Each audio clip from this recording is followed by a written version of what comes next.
Hello everyone, কি অবস্থা সবার? নতুন বছরের নতুন ক্লাস, নতুন ভাবে শুরু।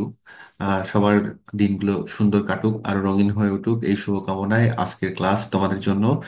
অনেকদিন পর আসলে ক্লাস শুরু করছি। বিভিন্ন কারণে ব্যস্ত ছিলাম। তো তোমরা তোমরা এর আগে আম, জটিল বাক্য, তারপর যৌগিক বাক্য, এই দুটোর ক্লাস দেখেছিলে। আজকে আমরা দেখবো সরল বাক্য। তো সরল বাক্য শুরু করার আগে আমরা জটিল বাক্য আর যৌগিক বাক্য এই দুটো আর একটু দেখে আসবো। আসলে সরল নামটা যত সহজ মনে হয়, এটা তো সহজ না, এটাই কনফিউশন তৈরি করে।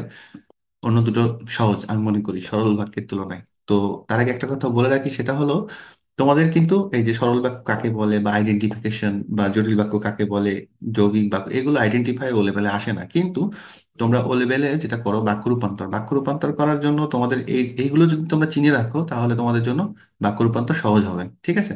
তো দেখো, জটিল বাক্যে কি হয়, একটা প্রিন্সিপাল ক্লজ থাকে আর একটা সাবঅর্ডিনেট ক্লজ থাকে। প্রিন্সিপাল ক্লজ মানে প্রধান খণ্ডবাক্য, আর সাবঅর্ডিনেট ক্লজ মানে অপ্রধান খণ্ডবাক্য। কিরকম আমরা একটু যদি পড়ি, দেখো, যিনি পরের উপকার করেন তিনি সবার সম্মান পান। তার মানে এখানে একটা শব্দ দেখো, যিনি, আর একটা আছে তিনি। এগুলো কি বলে? এগুলোকে বলে সাপেক্ষ সর্বনাম। এরকম আরো আছে, যে, সে। যেমন, যে গতকাল এসেছিল সে আমার চাচা, তাই না? যারা আগামীকাল আসবে তারা আমার পরিচিত। এরকম শব্দ আমরা, এরকম বাক্য আমরা বলি না? তো এগুলোই হলো জটিল বাক্য বা কমপ্লেক্স সেন্টেন্স। আবার এরকম আসে যে, যখন তুমি এলে তখন 5টা বাজে, বা যেই না খেলা শেষ হলো তখনই আমি দৌড় দিলাম। এরকম বাক্য কিন্তু আমরা বলি, এইগুলোই হলো জটিল বাক্য। আচ্ছা, যৌগিক বাক্যটা কেমন? যৌগিক বাক্যে আমরা দেখি যে দুইটা প্রিন্সিপাল ক্লজ বা তিনটা হতে পারে একসাথে কানেক্টেড থাকে কোঅর্ডিনেটিং কনজাংশনস দিয়ে। হ্যাঁ, মানে যেগুলো এই যে ও, এবং, অব্যয়, নতুবা, নইলে। যেমন আমরা যদি সেন্টেন্স পড়ি, বাক্য পড়ি, লেখাপড়া করো, কঠোর লেখাপড়া করো নইলে ফেল করবে। এই যে নইলে, এই শব্দটা হলো কোঅর্ডিনেটিং কনজাংশন। এখানে কি বলা আছে যে কঠোর পড়াশোনা করো, ফেল করবে।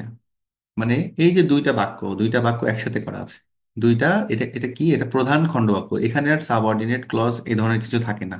হ্যাঁ, কিন্তু এখন যদি আমরা সরল বাক্যে যাই, সরল বাক্যে এই ধরনের কিছু নাই। সরল বাক্যে কি আছে দেখো, a simple sentence is a sentence having only one subject and only one finite verb. দুইটা বিষয় এখানে ইম্পর্টেন্ট। একটা হলো সাবজেক্ট, অনলি ওয়ান সাবজেক্ট, মানে একটা মাত্র সাবজেক্ট থাকবে আর একটা মাত্র ফাইনাইট ভার্ব থাকবে। ফাইনাইট ভার্ব কি জিনিস? ফাইনাইট ভার্ব হলো সমাপিকা ক্রিয়া বা মেইন ভার্ব, সেন্টেন্সের, বাক্যের মেইন ভার্ব, প্রধান যে ক্রিয়া বা ভার্ব, সেটাই হলো ফাইনাইট ভার্ব। সমাপিকা ক্রিয়া মানে এটা বাক্যের যে কাজ বা ক্রিয়া সেটা সমাপ্ত করে, আর কোনো কিছুর প্রয়োজন হয় না, এই জন্য এটা সমাপিকা ক্রিয়া। যেমন আমি যদি একটা বাক্য পড়ি, দেখো, এখানে সব থেকে সহজ, সে ক্রিকেট খেলে, আমি গান গাই। এখানে সে একটা সাবজেক্ট, মানে একটাই মাত্র সাবজেক্ট, আমি একটাই মাত্র সাবজেক্ট, আর এই যে গাই মানে গান গাই, একটা ফাইনাইট ভার্ব। আবার খেলে, এটা একটা ফাইনাইট ভার্ব।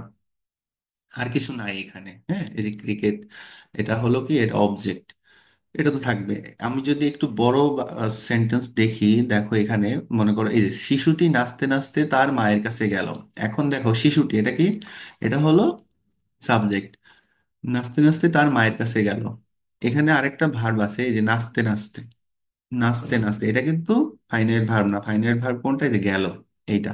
এখন তুমি যদি অন্য ইনফরমেশন গুলো মানে বাদ দাও, নাচতে নাচতে তার মায়ের কাছে গেল, দেখো, তাহলে কিন্তু সেন্টেন্সটা হবে শিশুটি গেল, হয়ে গেল কিন্তু সেন্টেন্সটা।